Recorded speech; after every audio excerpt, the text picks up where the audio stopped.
Right. Okay. So we're running, are we? Yep. Okay. So this is the plan for the module-specific strand, the positive psychology strand of the masters. So, as you can see, it starts off with trying to find what people's experience of positive psychology is, how they define it, and the idea of that is to kind of feed into exploring the precursors of positive psychology and doing that in a critical way, so that the kind of key word is critical. So we want to look at what's fed into positive psychology, what other domains of psychology have done, and so I'd get people to actually begin the process by sort of looking at what psychology they already know, because of course they're all psychologists, and how maybe cognitive psychology is played into positive psychology and humanistic psychology has. The purpose of that is to get people to see conceptually how positive psychology sits at the intersection of other aspects of psychology.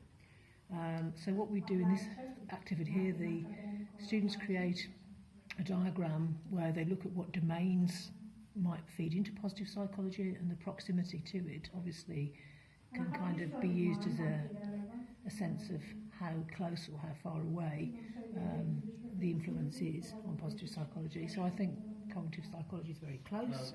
I think humanistic psychology is very close, but other aspects might be further away. And then to get them at the beginning to start thinking about what applications there might be. Now obviously at this point we've yet to really see them doing the applied work, so that what the hope is really is that they'd have a few sentences of how it could be applied, but that this would grow.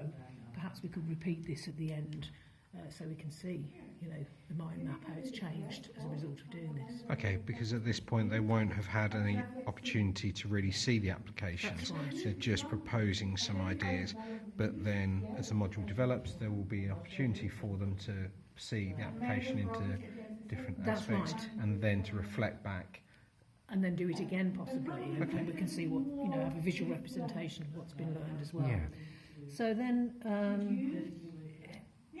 some of the key areas would need to be brought in order to be able to meet the first assessment, which is a digital presentation, either PowerPoint or podcast, that meets learning outcomes A, C and E. Mm-hmm. So they'd have to learn about hedonic and eudaimonic approaches to well-being, how well-being is measured, can we measure it, life satisfaction. So there'd be some in-class activity evaluation of these measures of happiness, key ones. Obviously another domain that's important is the idea of character strengths and virtues, and how also those can be measured. So we'd get people to kind of do some of those measures, the Clifton Strengths Finder or the VIA-IS, and to kind of diagnose their strengths, and then what's their reaction to that. And then I think it's important then to, again, critically ask the question whether it's more of a good thing is better. So should we be just developing strengths, or maybe should we be somewhere in the kind of middle, the golden mean, as Aristotle might have described it.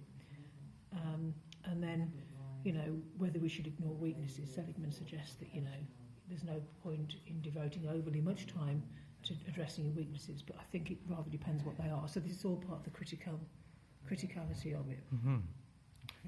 So that's the first section, but this section here is where we introduce some more key ideas that are kind of the golden threads that will kind of run through in particular applications, which I'll talk about that in a moment. So the golden threads, the ideas of building positive emotions. Now, of course, again, being critical, it's important that we have a range of emotion, not just positive emotions. So so-called negative emotions, which are defined according to how they feel, the hedonic tone of them, are also important as well. And so we need to look at how to build positive emotions, but we also need to look at that in a critical way, mindful of the importance of so-called negative emotions and the adaptability of those for the human person, looking at ratios of positive to negative emotions. And what we do there is, I haven't written it down as a task, but I'll get students to read the paper by Fredrickson and Lasada, where she talks about the Lasada ratio of how many positive to negative emotions you mean, which of course has been scotched by subsequent research. Right. You don't actually need 3.1 to cancel out a negative emotion. You don't need that. So they'd get to see a scandal in positive psychology there, which is what I would do. But good to get that criticality and the fact that there is a balanced view, and there is always a scope to be critical of some of these aspects, and also linking towards the advocating for and knowing that there may be some resistance against. And that's why this learning outcome is critically advocate. So we do want them to advocate. I mean, it's an applied course, but not in a mindless way. Yeah. And so this is why, positive emotions, great. But I mean, let's not forget the rounded life consists of having positive and negative emotions. So that's got to be there. So we could have some reflection on how people boost their own positive emotions. Like I say, I could get them to read that paper, which is quite hard, but they are psychologists. Obviously in the lecture I would talk about ways of boosting positive emotions, and I'd do a focus on gratitude, which is one of the success stories of positive psychology in terms of building positive emotion. It's also an area I've done a lot of research on, so they'll get to meet some of that there, which is good for them to see. I think somebody who's in front of them who's kind of done that research. Another golden thread, promoting positive relationships. We could have as activities active, constructive, responding drama. I've actually had people act this out before. It doesn't always work. Some people can be shy. But basically acting out what the best way of responding to good news is from somebody else, what the worst way is, and so on. Could maybe do an exercise on capitalising, on savouring exercises. And then because this is about positive relationships, a focus on forgiveness and gratitude. So mainly on forgiveness, because I've just done something on gratitude before, but obviously this would have been gratitude's effect in terms of relationships, whereas that's gratitude's effect more in terms of intrapersonal emotional effects. Then optimism, hope, future mindedness, along with defensive pessimism. So is optimism always a good thing? This is the criticality. So that's another linchpin of positive psychology. So in the lecture we could get some differences and similarities between optimism and hope, how it's measured, but the key critical thing is whether it's always a good thing. So they could come having done some evaluation, I guess, of measures or something like that. Haven't really thought about that. Meditation and... Did you have a question? No, it's really just that these are then, as far as the golden threads, giving lots of opportunities for the students to engage, reflect on themselves, but also to locate those within a theoretical framework. Yeah, so in a way, what we've got here, this golden thread marks a transition from looking at, subjective experience, what people think about positive psychology, so that what it means to them, but then this is, if you were like the other side of the bow tie. If you imagine this is the bow and then it's coming out on both sides, this is then how it's applied. So there's a bit of, it ties them into self and other. So self-transformation and other transformation. So we've got meditation and mindfulness, religious practices. That could be an experiential session.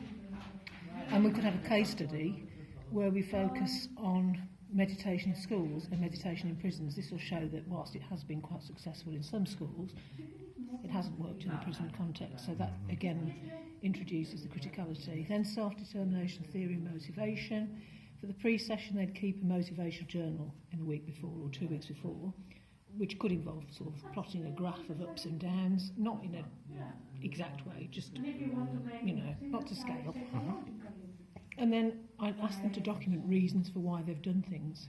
We'll see how many times people are truly intrinsically motivated, and then how many other times they develop or show the kinds of motivation that Ryan and Deasy say can be autonomous motivation, but for kind of things that are, so to some extent, extrinsically motivated. So it's on a continuum. So it's not just intrinsic or extrinsic; they're the middle ground. Okay. So that would be that session. Obviously, there'd be a lecture element to all of these, but I'd hope that people would come with something in their pocket to put on for a show tell, if you see what I mean, at the session. Resilience and stress. Again, this is a critical area because I'd get them to research resilience and grit in policy documents and research papers, and basically come prepared to engage in something of a debate, which could actually be a literal debate, depending how many people there are, on who benefits from resilience, because this feeds into the issue of it possibly being part of a neoliberal agenda. So it doesn't have to be, but you know, if you're getting people to be resilient so that they can take more and more bad practices, it's not a good thing, is it?